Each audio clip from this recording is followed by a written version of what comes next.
Have you guys seen this insane clip that's floating around of Perry Farrell, the frontman from Jane's Addiction, randomly picking a fight with his own bandmate Dave Navarro?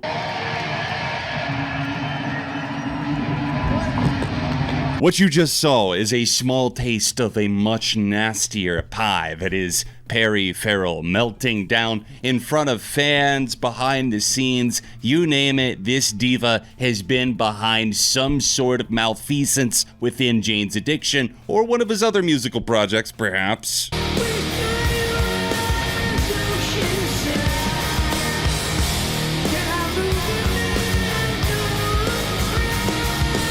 I'm coming out of the gate hot, so before we watch the rest of the clip to see what went down at their Boston concert on Friday night, September 13th, the mood was full. Things were awry on Friday the 13th. I don't really know what was going down there, but I want to say, I am a fan of this band. I didn't really like the new song that they came out with. Am I stoked that they've got Eric Avery and the Core 4 back together, the classic Nothing Shocking lineup? Of course, I think that and Ritual are fantastic albums. In fact, Nothing Shocking, one of my favorites of all time. But was it something that I thought would last given Perry's track record? Unfortunately not. So Dave's soloing, and it's rumored that Perry was getting really pissed about his mic levels over the past couple of nights on tour, and with them not exactly getting along as it is, and if drug use or something else is involved, him just getting to the point where he feels like he has to scream into the microphone is getting him all worked up. So now he's yelling over at Dave Navarro, and you can see kind of an elbow move there at first. It's weird to see that look in his eye, too, because his wife describes him later as being in like an animalistic rage for 30 minutes. Dave's like, what? You can see a look of genuine concern on there. I'm no body language analyst, but he looks a little bit terrified as he's like, what? What? Trying to hold him back. And he's like, dude, what are you doing? Stop.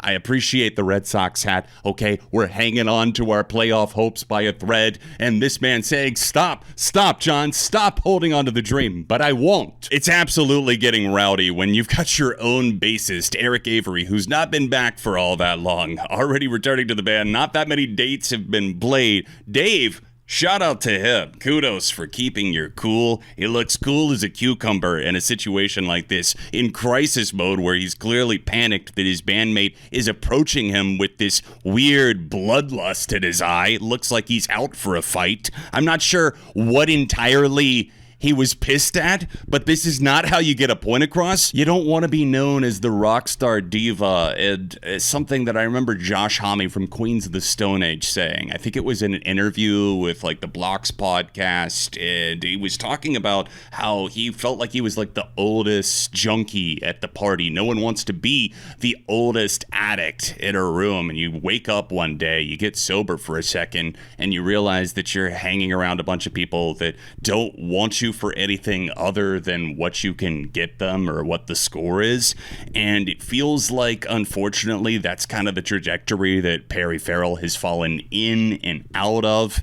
And with the title Jane's Addiction being the moniker of your band, it's just a little unfortunate how fitting, I guess, that term is. I stand with Dave Navarro, in fact, to make that clear. My ultimate ink master. As we know, that is not all. Are you kidding me? Perry's wife, Eddie, posted an open letter on Instagram that, judging by the lower like count, I don't know if not that many people have seen it or they just are not accepting it very well, but there's 3,000 comments and I can't imagine them being extremely positive. Okay, so she posted the clip. Interesting PR route here. Rather than speculating, okay, well, there you go, quelling that immediately, I thought to post a first-person account of what happened on stage with Jane's Addiction last night at the Linder Pavilion in Boston. Perry Farrell, Dave Navarro, how clearly there had been a lot of tension and animosity between the members. The magic of what made the band so dynamic, well, the dynamite was lit. Perry got up in Dave's face and body checked him. Why? Perry's frustration had been mounting night after night. He felt that the stage volume had been extremely loud and his voice was being drowned out by the band.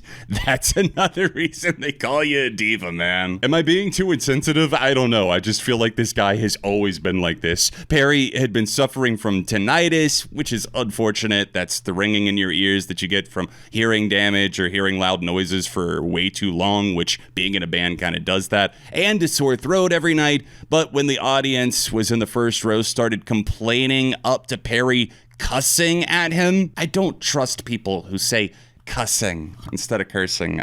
I feel gross. I need a shower now. Man, that takes me straight back to like Bible camp in like 6th grade, and they're like, all right, kids, don't be cussing now. When the band started the song Ocean before Perry was ready and did the count off. So Perry wasn't happy that the band was a little bit off of his synchronization clock. Their periods had not synced up yet, unfortunately. I don't think the four of them ever will, considering they seem like such different people. The stage volume was so loud at that point that Perry couldn't hear past the boom and the vibration of the instruments. And by the end of the song, why does this read like a PR statement that would be given after somebody is accused of murder? It's like they're framing it footstep by footstep. So who won the fight?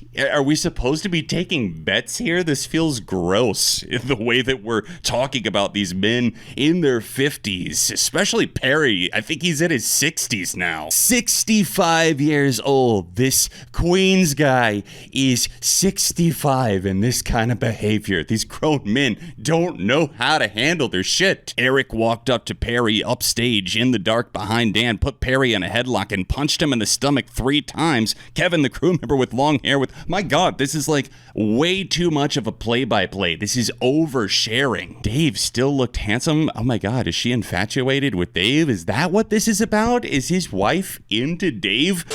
Eddie, I'm sorry, but I just don't think you've got a future in commentating, and definitely not in the sports or drama world, because this TMZ write-up is really not striking the right chord. What a time to be alive. We've got a million different angles of this fight from the crowd, so this is just one of the many vantage points you could look up if you want to. Final thoughts while I'm sitting here finishing the edit. I want to get it across that I do have empathy, and I don't want it to seem like I'm downplaying that in any way just to have a joke at Perry Farrell's expense. It seems like maybe that's what he's going through. I have no evidence, obviously, to point to the fact that it's under the use of alcohol or drugs or anything like that. It's just that he has a history with these abuses, and to see him lashing out like that at other bandmates, it's very concerning to me and to many other people, of course. It's unacceptable. Dave Navarro did nothing wrong. As an Ink Master fan and a Jane's Addiction fan,